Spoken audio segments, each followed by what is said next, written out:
বিসমিল্লাহির রহমানির রহিম। দর্শক শ্রোতা, আসসালামু আলাইকুম। ন্যাচারাল মেডিসিন রিসার্চ সেন্টারের পক্ষ থেকে আমি ডাক্তার জহিরুদ্দিন আপনাদেরকে জানাচ্ছি শুভেচ্ছা। দর্শক, আজকে একজন পেশেন্ট আমাদের অনুরোধ রক্ষা করে দীর্ঘ প্রায় 8-9 বছর পর আমাদের রিসার্চ সেন্টারে উপস্থিত হয়েছে। 2015 সালে সর্বপ্রথম এই পেশেন্টটি তার বড় ভাইয়ের সাথে চিকিৎসার জন্য আমার নিকট আসে। তখন সে ছিল একজন মানসিক রোগী।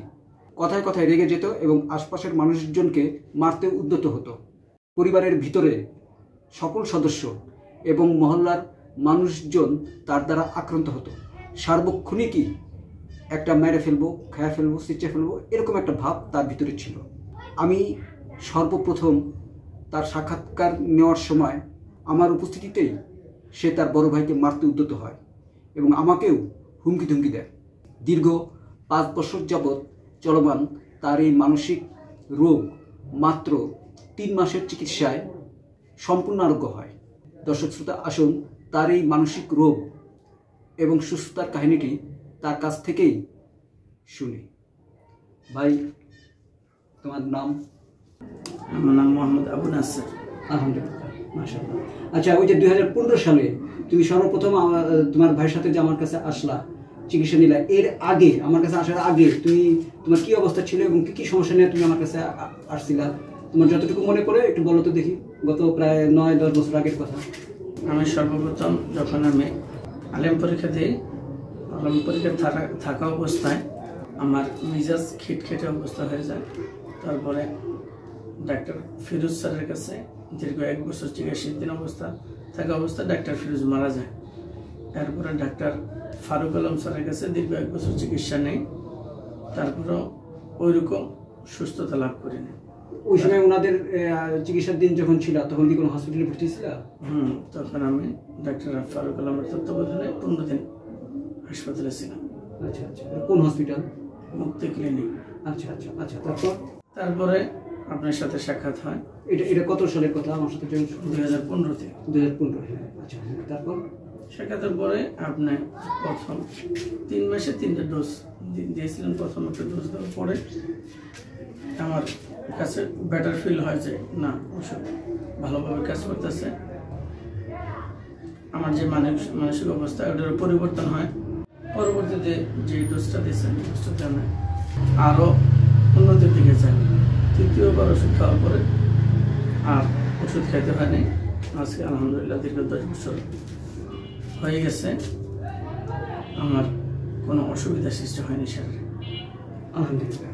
দর্শক, মাত্র 3 মাসে 5 বছরের পুরাতন মানসিক রোগ হোমিওপ্যাথি চিকিৎসায় আরোগ্যের নেপথ্যের মূল কারণ আপনাদের সামনে উপস্থাপন করছে। হোমিওপ্যাথি চিকিৎসায় প্রথমত রোগের মূল কারণ, দ্বিতীয়ত সহযোগী কারণ, তৃতীয়ত উত্তেজক কারণ, চতুর্থত রোগের হ্রাস বৃদ্ধি, পঞ্চমত রোগীর অনুভূতি এবং ষষ্ঠত আক্রান্ত অঙ্গ। এই সমুদয় বিষয়গুলো বিবেচনা করে ওষুধ নির্বাচন করে রোগীর জীবনী শক্তি বিবেচনায় নির্বাচিত ওষুধটি সঠিক শক্তিতে সঠিক মাত্রায় প্রয়োগ করলে রোগীটি দ্রুত এবং চিরতরে আরোগ্য হয়। এই রোগীর কেস টেকিং নিতে যেয়ে তার পারিবারিক রোগের ইতিহাস সংগ্রহ করে আমি তার রোগের মূল কারণটি শনাক্ত করি। ব্যবসায় লস, পরীক্ষায় ভীতি, এইগুলি ছিল তার রোগের সহযোগী কারণ।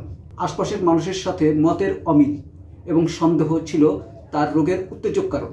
তার মনোজগৎ ছিল মারাত্মকভাবে আক্রান্ত, অনুভূতি ছিল উত্তেজনায় পূর্ণ এবং অস্থির। এর সাথে দীর্ঘদিন এলোপ্যাথি চিকিৎসা গ্রহণ করে এলোপ্যাথি ওষুধের সাইড এফেক্ট এসে মূল রোগের সাথে যুক্ত হয়, অর্থাৎ ওষুধ সৃষ্ট রোগ মূল রোগের সাথে যুক্ত হয়ে রোগীটি আরও জটিল হয়ে পড়ে। এলোপ্যাথি ওষুধ সৃষ্ট সাইড এফেক্ট বা অস্বাভাবিক উপসর্গগুলো দূর করতে আমার 2 মাস সময় লাগে। 2 মাস পর একটি ওষুধেই তার সকল মানসিক অস্বাভাবিক উপসর্গগুলো দূর হয়ে সে সুস্থতা লাভ করে, আরোগ্য লাভ করে। আলহামদুলিল্লাহ। তার আশপাশের মানুষ এবং পরিবারের সদস্যরা আমাকে জানায় এখন তাকে উত্তেজনাপূর্ণ কথা বললেও সে উত্তেজিত হয় না, হাসি মুখে চিন্তা করে জবাব দেয়। পরবর্তীতে সে বিয়ে করে বর্তমানে সে একজন ভালো ব্যবসায়ী, একজন ভালো স্বামী এবং একজন ভালো পিতা।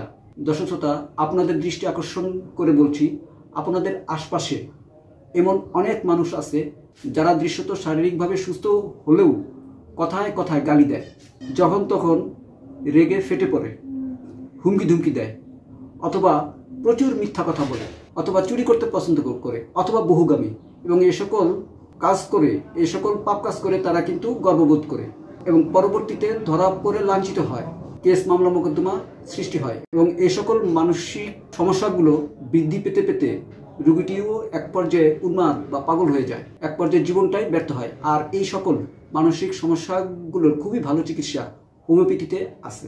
দর্শক শ্রোতা, এই সকল মানসিক সমস্যাগুলো দেখলেই দ্রুত হোমিওপ্যাথি চিকিৎসা গ্রহণ করুন, জীবনটাকে ব্যর্থতার হাত থেকে বাঁচান, জীবনে সফল হন। দর্শক শ্রোতা, আজকে এ পর্যন্তই। সবাই সুস্থ থাকুন, ভালো থাকেন। আল্লাহ হাফেজ।